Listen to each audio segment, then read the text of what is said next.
Yes, can you confirm you can hear me? Yep, I can hear you. Awesome. Sorry about that. The old thinking that you're talking to everyone when you're just talking to yourself. Um, Thank you everybody for joining. I apologize for the mix up there. I think we're going to go ahead and get started. I'm going to go ahead and share this presentation and then just offer up a few words before I give the floor to Donna Thompson. Just quickly, really appreciate everyone making time for this today. My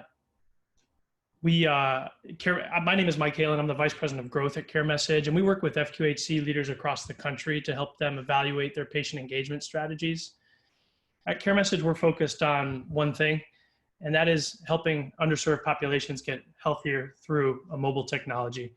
And we empower FQHC specifically with our platform to do just that.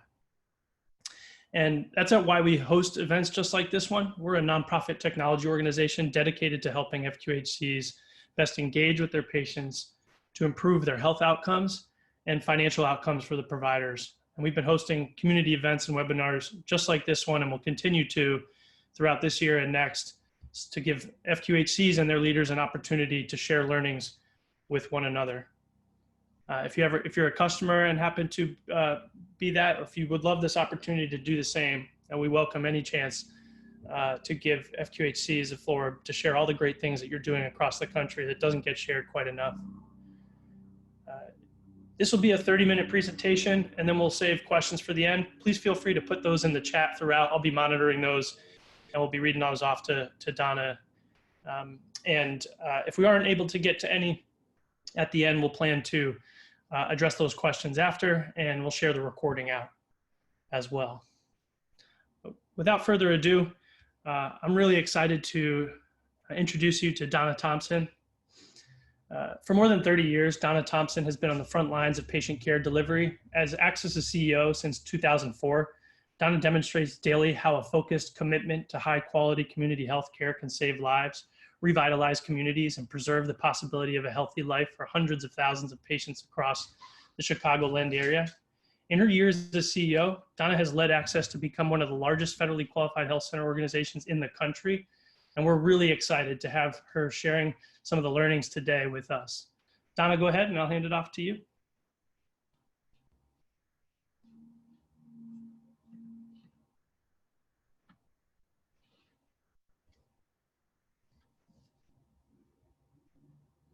Update you a little bit about the Access story, but also can hopefully share some of our learnings over the year. A little bit about Access. We are an FQHC network of about 34 health centers located not only inner city Chicago, but also north and south suburbs, Cook and DuPage counties. We serve 175,000 patients annually. And as you can see on your slide, that the majority of our patient population is really Latino and African American.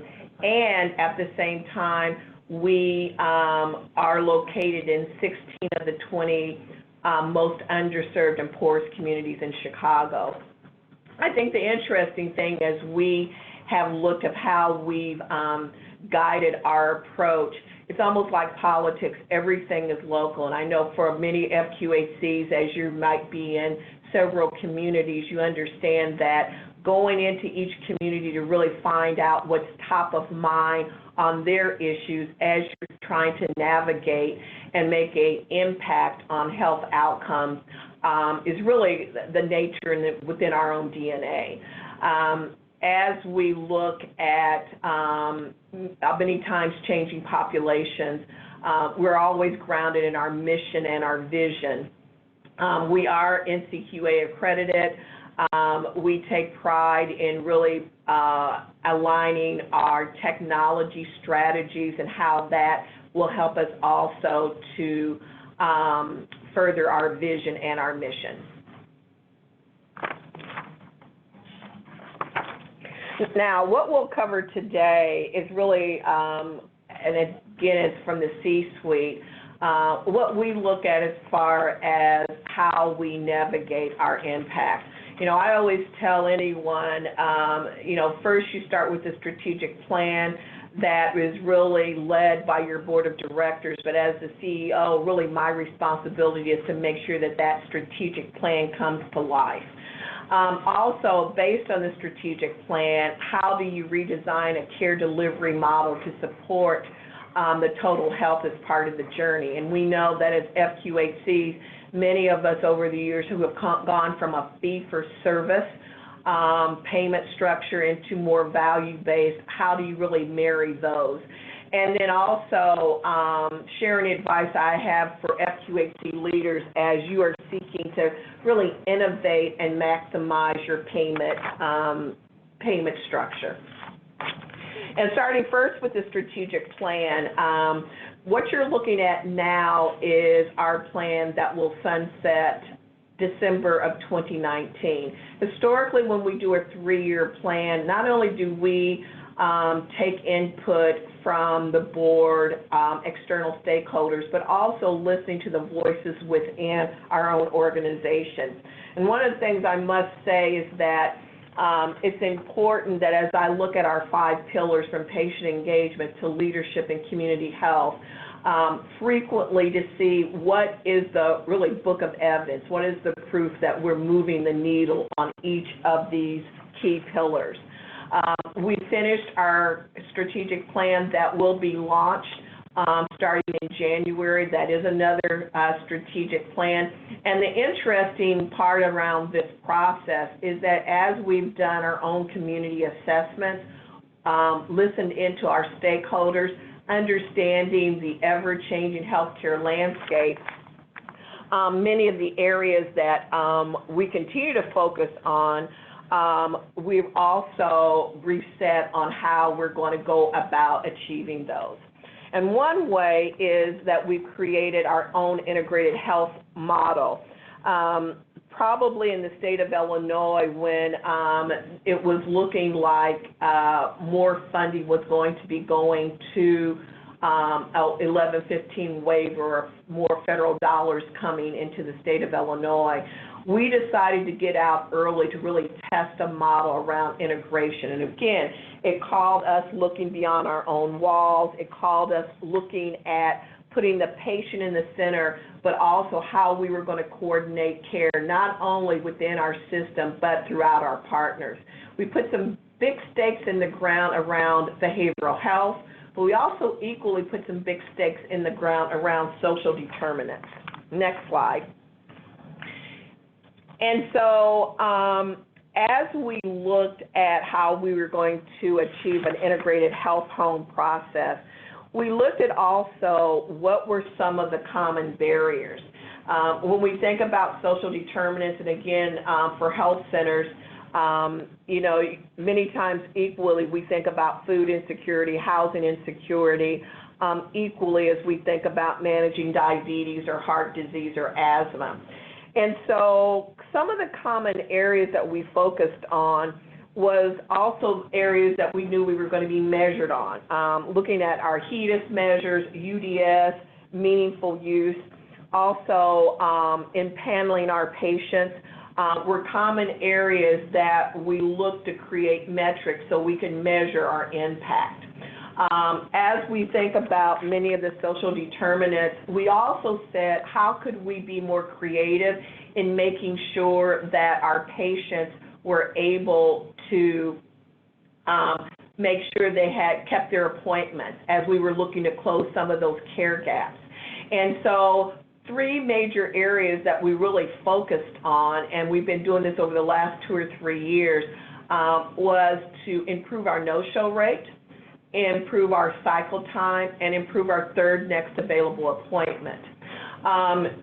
We have gone over the last 3 or 4 years really using a lean principle model and making sure that the whole organization was involved in this major initiative. We were able to decrease our no-show rate from 40%, the highest at some of our sites, down to 14%. Now, even with that, we said, what could we do more? And so just last April, we have started using a livery service to give door-to-door service for those patients that had issues around transportation. Last October at our all-staff breakfast, I challenged the whole organization by saying, what would it look like if transportation was never a barrier to care?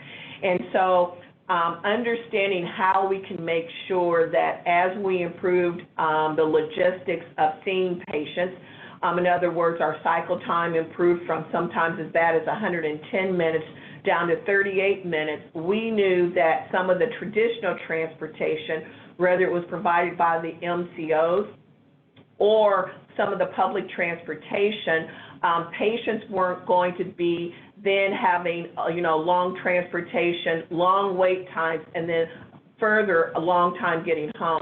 By cutting our own infrastructure and still preserving the time that they had with their provider, from a consumer standpoint, we wanted to really make sure that their door-to-door service was equally powerful.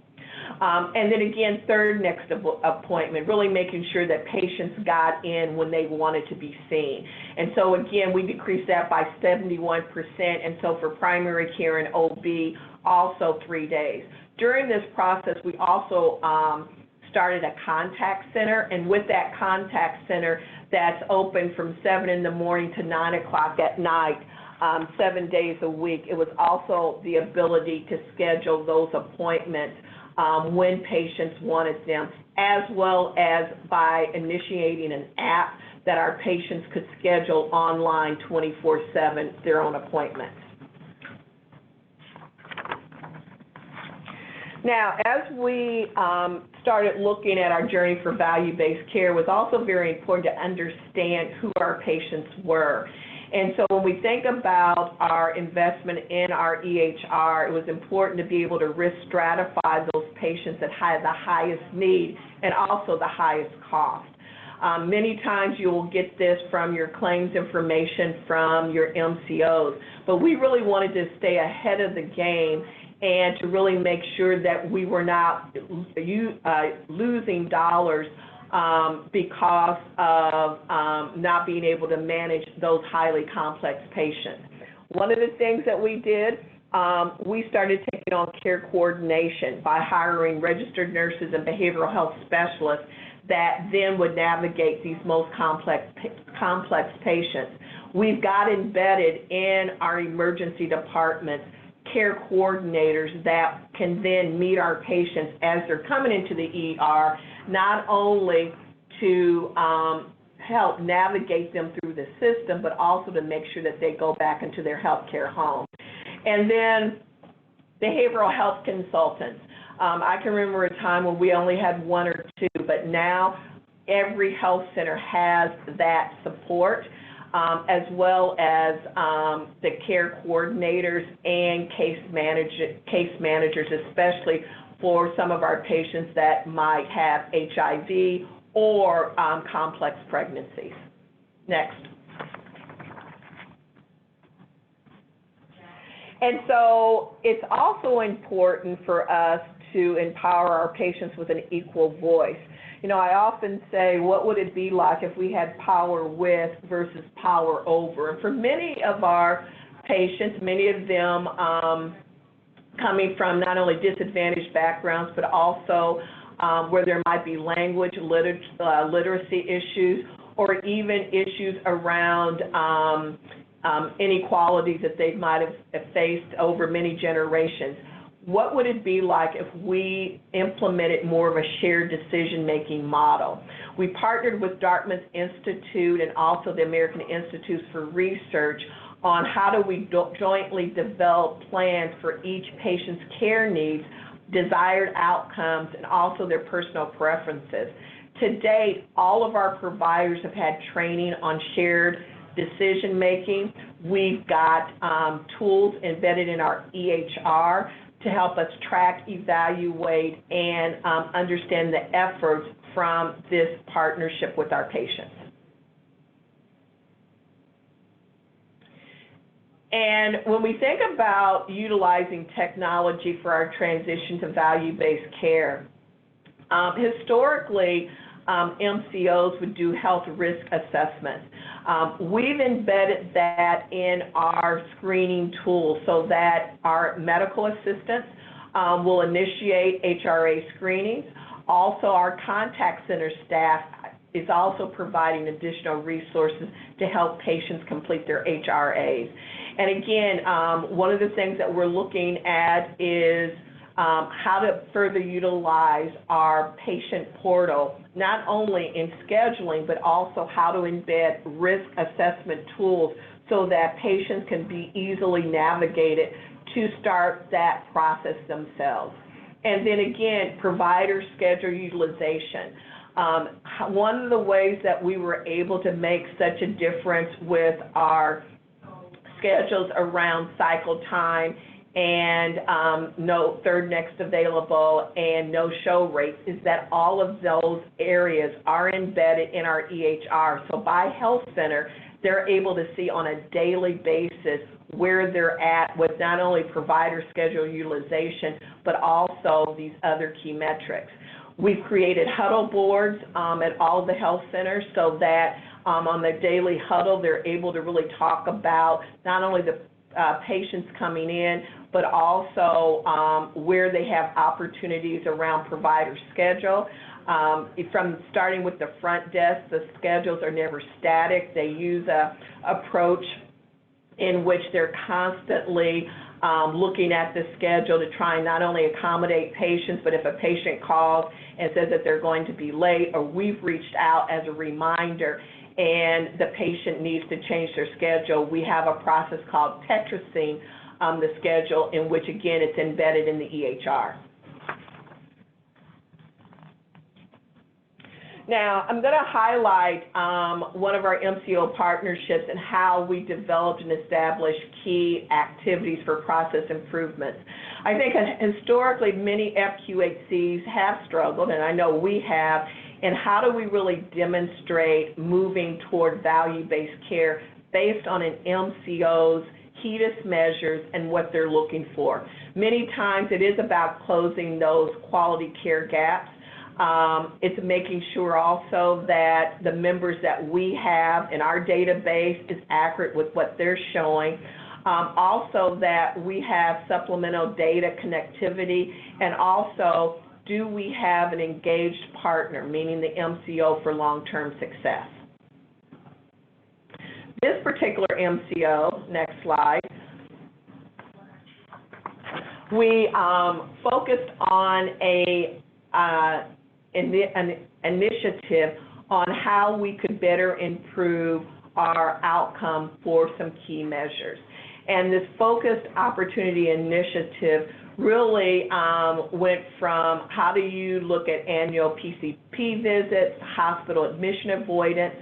And one of the things that we did is we put together a cross-section of team of our IT, primary care providers, our care coordinators, is to really look at workflows and understand, again, how our patients are entering our system and opportunities we have to improve and bolt on different workflow improvements so that, again, we could demonstrate that we are seeing our patients that are assigned to us and that, again, we're avoiding costly entering into portals of care like hospital admissions.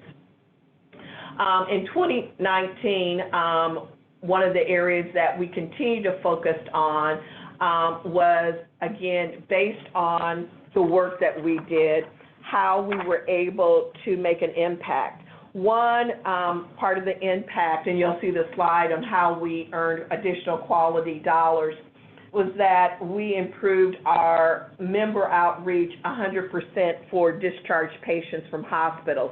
Again, utilizing our care coordinators, going on the units, making rounds, and making sure that those patients had follow-up appointments. For those hospital systems we were partnered with, we also extended our IT system, our Care Everywhere system, so that they could also schedule follow-up appointments and navigate patients back to their healthcare home. We also increased member engagement by frequent outreach. And again, many of our care coordinators do home visits.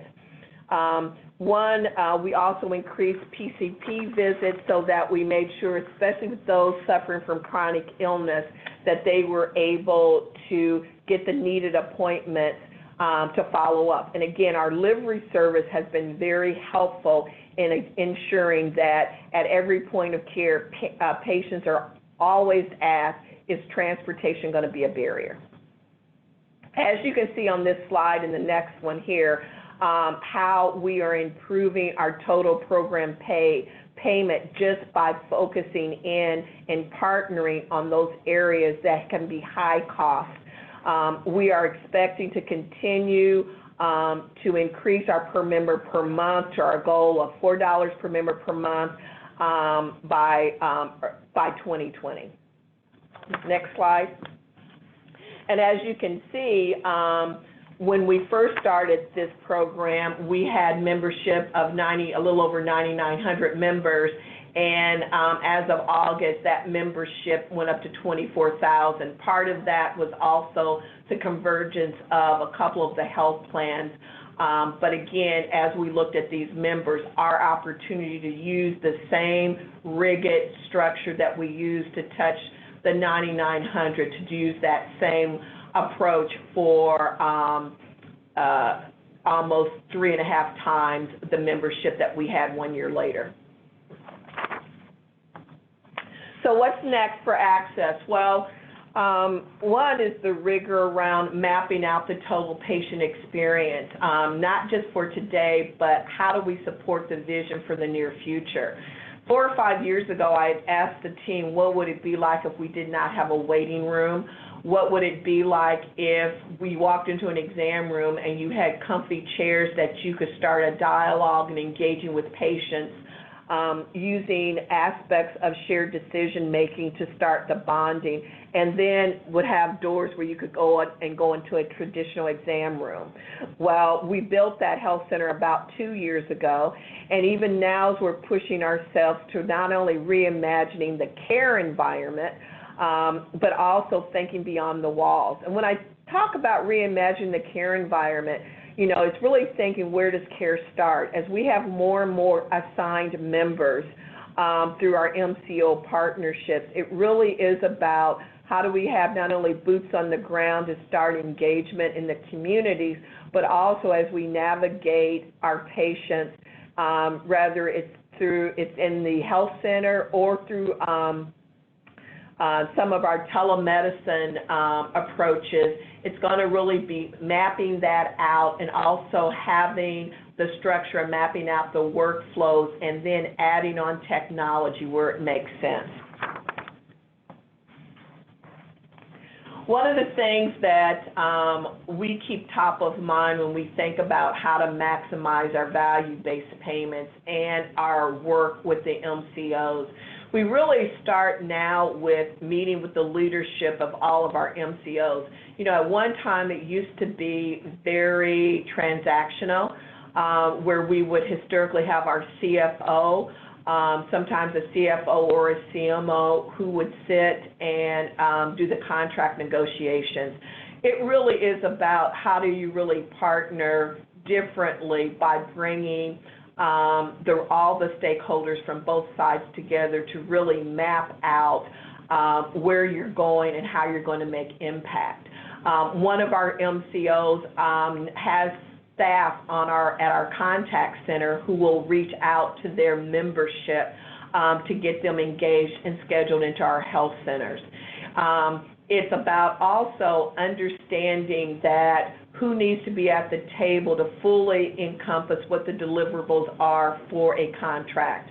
Like I said, historically, at one time, we had our CFO doing all the contract negotiation, and then CMOs or the operations people would come back and go, we're supposed to deliver what? And more I encourage that it's going to take the business side as well as the clinical side to really come together and really figure out what can be delivered today and what's possible tomorrow. And also, as I said, to continue to if you don't have the right people at the table or within your infrastructure, you really need to reach out to make sure you have those resources. And so as I conclude, I think, again, it's exciting times because as we're looking at this ever-changing landscape, the reality is that our patients need us more than ever. The hard part now is that payment structures are rapidly changing and changing so quickly that creating an infrastructure of the right talent, creating an infrastructure of understanding how you're going to navigate complex care needs with finite resources will always be an issue with FQHCs. But I think, again, as you think about building your talent pool, but also understanding what the care experience you want to create and how you're going to keep that anchored with your HEDIS measures, your UDS measures, are really going to be key in making sure that you move forward. And as I say, never leave any dollars on the table because you've not really looked at how you're going to make sure that every opportunity to make a difference in the patient outcome as well as secure the dollars that reflect the work that you and your team are doing are both successful. So thank you. Donna, thank you so much. What a wonderful presentation and a bunch of really quality takeaways for folks here and how to maximize value-based payment and a lot of the work that you and the team have put in to do just that. A couple of questions right off the bat. I'll just read them in order. From Deborah Donna, how important is the integration of nurses in your success? Do you use RNs or LPNs? Hey, Deborah, from Nevada. Deborah and I know each other. So that's a great question. So for care coordination, and we've been delegated to do care coordination for 2 of our MCO contracted partners. The requirement is to use registered nurses or licensed behavioral health specialists, LCSWs or LCPCs.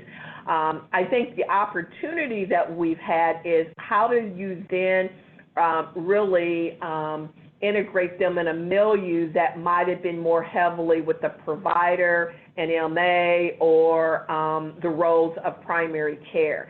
And so we've been working not only to think about how our health centers are designed, but also how we can really make sure those teams coordinate and collaborate around the care. And again, we're in our early stages. I think we've only been doing this for 3 years, but I must say that we're making a big dent in our complex patients, being able to have those registered nurses or behavioral health specialists to help coordinate. We also have behavioral health specialists that make rounds on psych units, so that if we have a patient that's inpatient, that they will go in and coordinate the care with the in-hospital team. Thank you, Donna. And please, for everyone that's listening, there's a chat box that you should have access to, and please submit any and all questions through that. We do have another 13 minutes to get to as many questions as you're able to put in there, and we'll just read them off as they come in. Donna, from Sandy Pardis, can you reiterate how quality measures are tied to incentives? Are they separate from earnings or embedded within cost performance? So from our MCO partners, a lot of it is your contractual relationships and where you're at. For many FQHCs now, they still are on a per member per month. But there's always quality pools. And I think it's important to understand not only your readiness to secure those additional dollars, but also really making sure you're very clear-eyed on your data. One of the things that we learned early on is the MCOs with their database sometimes didn't really reflect what we had within our own data, and also opportunities where we could pull data to demonstrate that we were actually addressing a HEDIS measure. We've used our contracted laboratory as one vehicle to pull data from to demonstrate how we were moving a HEDIS measure. On our commercial patients, we take full risk, and again, we're paying our own claims. And so that's about 10,000 members on a commercial product. That's also giving us the initial bench support of learning how to pay claims, how to adjudicate claims, how to really create a robust utilization management team that's really getting us ready to take on more risk on the Medicaid side. Awesome. Another question from Joanne Bordois. Are you billing for your home visits? So currently with our RN model doing home visits, we're not. In the state of Illinois for Medicaid, there's not a vehicle to do RN billing. At one time there was about 15 years ago, and that's changed. And again, you know, I would encourage everyone to understand, number one, what their state allows, because in some states for FQHCs you can bill for RNs. But the other thing is understanding where there needs to be some advocacy. And again, I think that this is an area for Illinois that there needs to be some strong advocacy to allow RNs to bill, especially as they're doing more around care coordination. In our state, the tactic has been, well, go get it from the MCOs, because, you know, the state of Illinois has pushed all of the, you know, the money to them for then the MCOs to manage. But I think, again, for us, we're getting additional revenue from care coordination and being delegated to do that by 2 large MCOs in Illinois.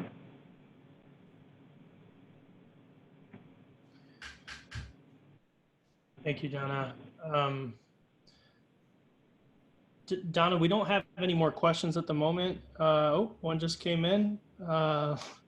Again, from Sandy. You experienced a massive spike in membership from 2018 to 2019. What challenges were there in caring for such an increased panel size? And candidly speaking, do you believe your reimbursement as defined by the contract with the MCO was commensurate with the additional responsibility?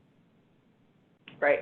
So as I said earlier, and I apologize if that was missed, there's been quite a bit of consolidation of MCOs in Illinois. And so these were already our patients, but they went to under this MCO.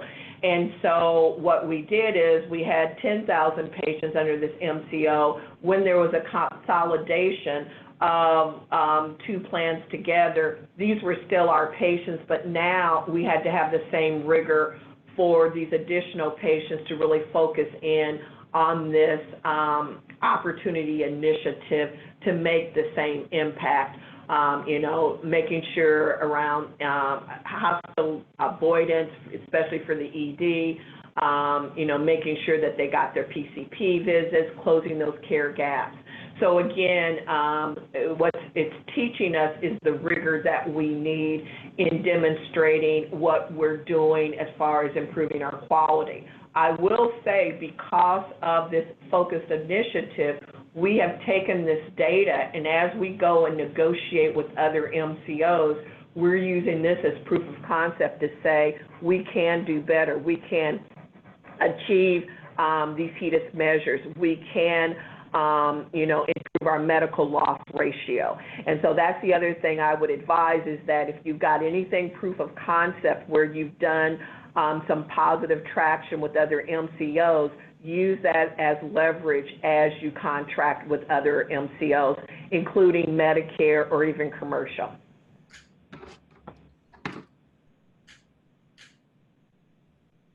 Great. From Joanne again, how did the hospital EDs receive the idea of embedding someone from the FQHC in their emergency room? Great question. One of the things that we focused on a 2-for-1 was to extend our EHR into the EDs, and we've been having quite a bit of traction. Now again, it's not just extending the tool, but but getting the EDs to create workflows so that the tool is really utilized. And so we're currently in about 8 to 10 hospitals with our EHR. Two of the hospitals that readily signed on with embedded staff in their ED, we are major emitters to those hospitals. And so that was part of the leverage we utilized.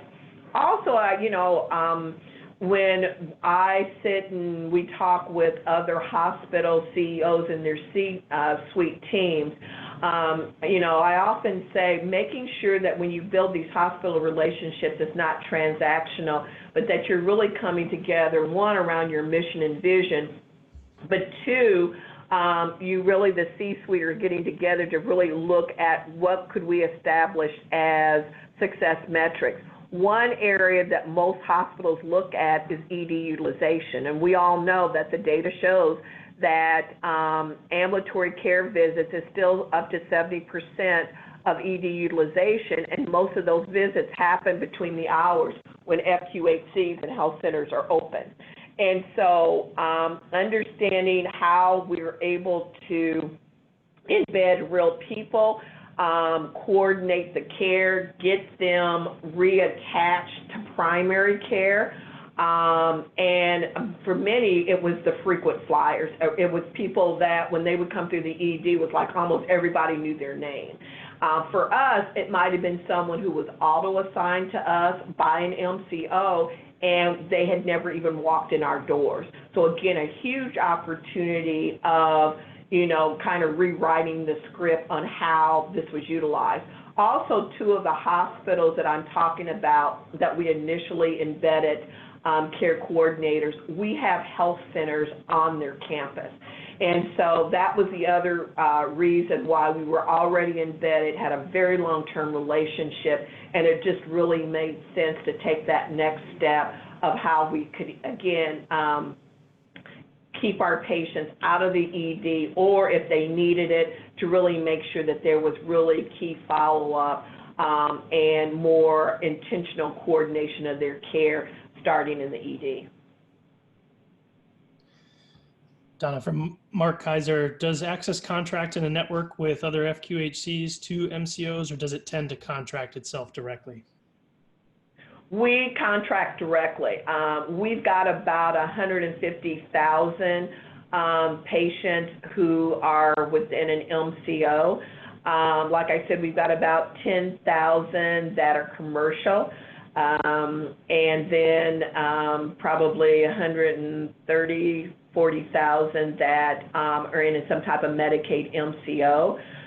We're also aggressively contracting with Medicare Advantage plans, and that's an area currently we have probably about 6,000 or 8,000 Medicare recipients.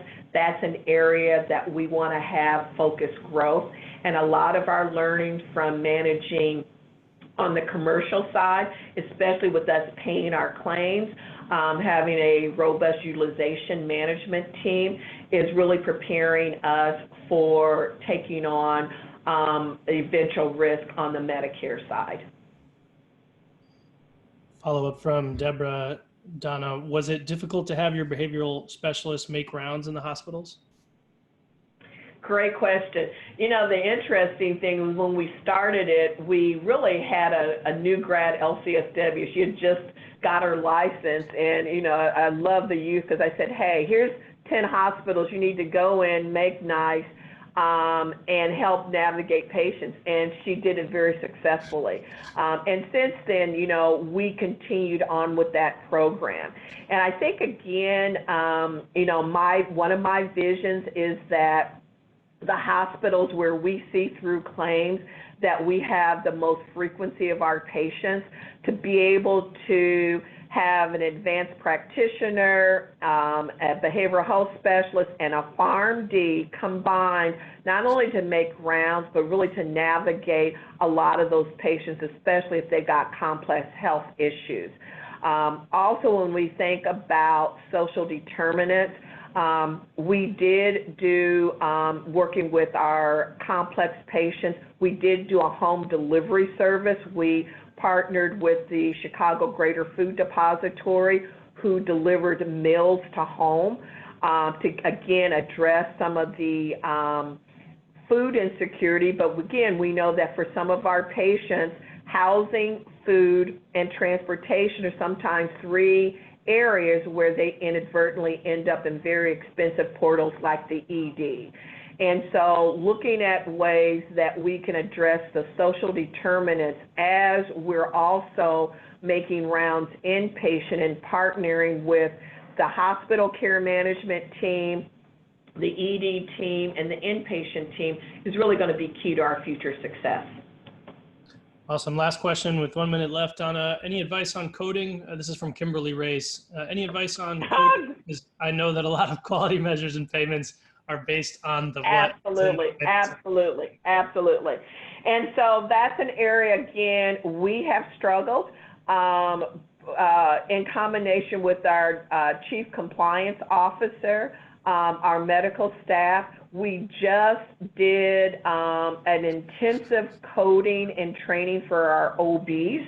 And again, utilizing our EHR, also trying to teach them the right shortcuts so that, again, we address provider burnout. After the OBs, our next focus this year will be our primary care providers, and really looking at a structured way, not only around the coding, but also creating, furthering their dashboard. Our providers already have a dashboard, but what needs to be part of the dashboard so that they understand? One area that's already on the dashboard is closing encounters. And so on a daily basis, we can see our providers who struggle with closing the encounters. But within that own infrastructure, making sure that we focus in on the documentation, how to use the technology in a smart way, and at the same time being able to capture for all of our HEDIS measures. One of the things I will say, and at times we've struggled with, is when we've tried to prove to our MCO partners that we've documented or we've addressed a HEDIS measure, it can be in 3 or 4 different places in the health record. And so some of this is also as we design our workflows and at the same time design the documentation process, everything has to be in the same place that we can find that information. Thank you again, Donna Thompson, CEO of Access Community Health Network. What a fantastic presentation. I hope you all enjoyed it and took away tons of great insights about how to maximize payments for value-based care. Additional questions that might come in, we're happy to address afterwards. We'll be sharing the slides and the recording as well. And if you have any other ideas that you could share with us about things that we can highlight across the country of great work that FQHCs are doing, we welcome those. We post them on our blog at caremessage.org, and we'll be hosting more presentations and webinars just like this one. Thank you again, Donna. We really appreciate your presentation, and thank you everybody for attending. Take care. Bye-bye. Bye.